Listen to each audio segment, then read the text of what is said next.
여러분 안녕하십니까, 진성호입니다. 지금 더불어민주당 이재명 대표는 만에 하나 조기 대통령 선거가 열리면 가장 유력한 후보 한 사람입니다. 그러나 이재명 대표는 지금 5개 재판을 받고 있습니다. 이 중에서 이재명 대표의 정치적 생명이 끊길 가능성이 높은 것은 선거법 재판입니다. 그러나 형량으로 보면 대장동 백현동 위례 성남FC 이 사건 재판과 대북송금 재판이 꼽힙니다. 특히 대북송금 이 재판은 이화영 전 경기도 평화부지사와 공범으로 엮여 있습니다. 그런데 이미 이화영 전 부지사가 상당히 2심까지 중형을 받았습니다. 따라서 이재명이 유죄 판단이 내려진다면 최소한 징역 5년, 10년형까지 가능합니다. 여기에 대장동 백현동이 유죄가 된다면 이건 역시 한 징역 10년형도 가능할 수 있습니다. 자, 그런데 이 대북 송금 사건과 관련해서 이화영 전 부지사, 이 검찰이 술파티를 하고 자신을 회유했다고 주장했고, 이재명 대표를 비롯해서 민주당의 지도부, 민주당 의원들이 일제히 검찰을 공격했습니다. 검찰이 이화영을 이 범죄 혐의를 입증하려고 관련자들을 회유했다 이런 겁니다. 연어 파티 이런 이야기도 나왔습니다. 그런데 국회에 나와서까지 이화영은 이런 주장을 했는데 검찰 그렇게 간단치 않습니다. 지금 심우정 검찰총장, 윤 대통령의 석방 지휘를 놓고 민주당은 탄핵 협박을 했습니다. 이제 그 이야기는 쑥 들어갔지만 이번에는 심우정 검찰총장의 대반격이 시작됐습니다.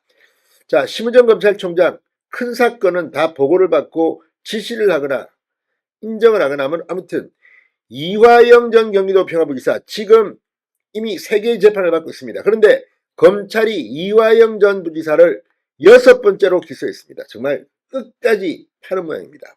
여기에는 이재명 대표의 대선 자금과 관련된 것도 있습니다. 또 이재명이 직접 공격했던 검찰 술자리 의혹, 술파티 위증 이런 것도 있습니다.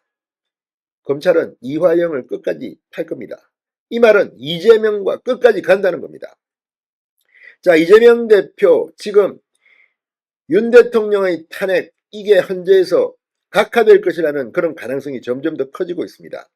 지금 민주당 의원들은 거리로 뛰쳐나왔습니다. 어제도 나오고 오늘도 광화문 도보 행진을 했다고 하는데 그만큼 민주당의 사정은 안 좋습니다. 그런데 검찰이 이제 민주당 의원들이 그렇게 주장했던 바로 그 검찰청 술파티 이것과 관련해서 이화영을 기소했습니다. 이번에 이미 2심 징역 7년 8개월을 선고받은 이화영에게 추가로 기소한 겁니다. 이화영은 곧 이재명과의 관계가 있기 때문에 이재명의 재판에도 큰 영향을 줄 겁니다.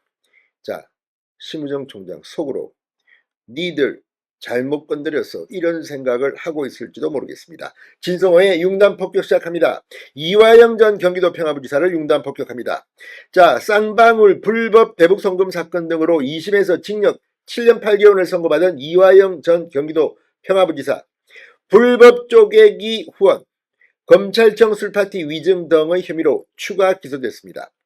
수원지검 형사 6부 서현욱 부장검사 수사팀은 지난달 25일 이화영 전 부지사에게 국회 정언감정법 위증 등 위반, 정치자금법 위반, 직권남용 권리행사 방해, 위계 공무집행 방해, 지방재정법 위반 등 5개 혐의를 적용해 이화영을 기소했습니다. 이화영 전 부지사는 지난해 10월 2일 국회 법사위에서 열린 수원지검 박상용 부장검사 탄핵소추 사건과 관련한 청문회에 증인으로 나와 검찰청 연어 술파티 의혹은 사실이라는 취지로 말해 위증한 혐의를 받고 있습니다. 이화영 전 부지사 측은 자신의 대북송금 사건 1심 재판이 진행 중이던 지난해 4월 피고인 신문에서 이 이야기를 꺼냈습니다. 검찰 조사를 받던 2023년 5, 6월쯤 검찰의 무기날에 이화영 전 부지사가 이 사건 핵심 인물들인 김성태 전 쌍방울 회장, 방용철 쌍방울 부회장, 안부수 아태위 회장 등과 수원지검 청산에서 연어회를 먹으며 소주를 마셨다는 겁니다. 이 전 부지사 측은 당시 경기도지사였던 이재명 민주당 대표에게 대북송금을 보고했다는 취지로 진술할 것을 회유받았다고 주장한 바 있습니다. 그러나 대북송금 사건 2심 재판부인 수원고법 형사 1부 항소심 선고서 이화영 전 부지사 등 출정 시 교도관들이 다수 동행하고 검찰청산에 영상 녹화실 구조등에 비춰 술자리가 있었다고 보기 어렵다. 피고인의 정치 경력이나 학력 등에 비추어 연어나 술로 인해 진술이 근본적인 영향을 받는다는 것은 쉽게 납득하기 어렵다고 판시했습니다. 검찰은 이 같은 법원 판단을 근거로 위증 혐의를 적용한 것으로 보입니다. 자, 지금 이화영의 학력, 경력, 국회의원을 지낸 사람입니다. 경기도 부지사를 지낸 사람입니다. 그런데 야, 연어하고 술 좀 먹이고 야 이거 이재명한테 불리하게 진술해 이렇게 한다고 진술을 하겠습니까? 아무튼 검찰이 이화영에 대해서는 끝까지 갈 것 같습니다. 또 이화영 전 부지사는 2021년 7월 민주당 대선 경선 후보로 나섰던 이재명 대표를 위해 김성태 전 회장으로 하여금 불법 쪼개기 후원을 사주한 혐의 정치자금법 위반도 받고 있습니다. 자, 2023년 8월 이화영의 대북송금 1심 재판에서 김성태 전 회장이 직접 증언하며 알려진 것들, 아무튼 지금 이런 것들을 보면 지금 이화영의 추가 범죄 혐의가 상당히 충격적입니다. 이화영 전 부지사는 이외에도 2019년 1월 산림복구라는 허위 목적으로 북한에 금송을 지원하도록 하는 등 대북사업을 추진하면서 경기도 공무원들에게 부당한 지시를 한 혐의, 직권남용, 위계공무집행 방해 혐의도 받고 있습니다. 이화영에 대한 검찰 기소는 이번이 6번째, 이 전 부지사는 이 사건 외에도 이미 3개의 재판을 받고 있습니다. 자, 검찰 칼을 또 뽑았습니다.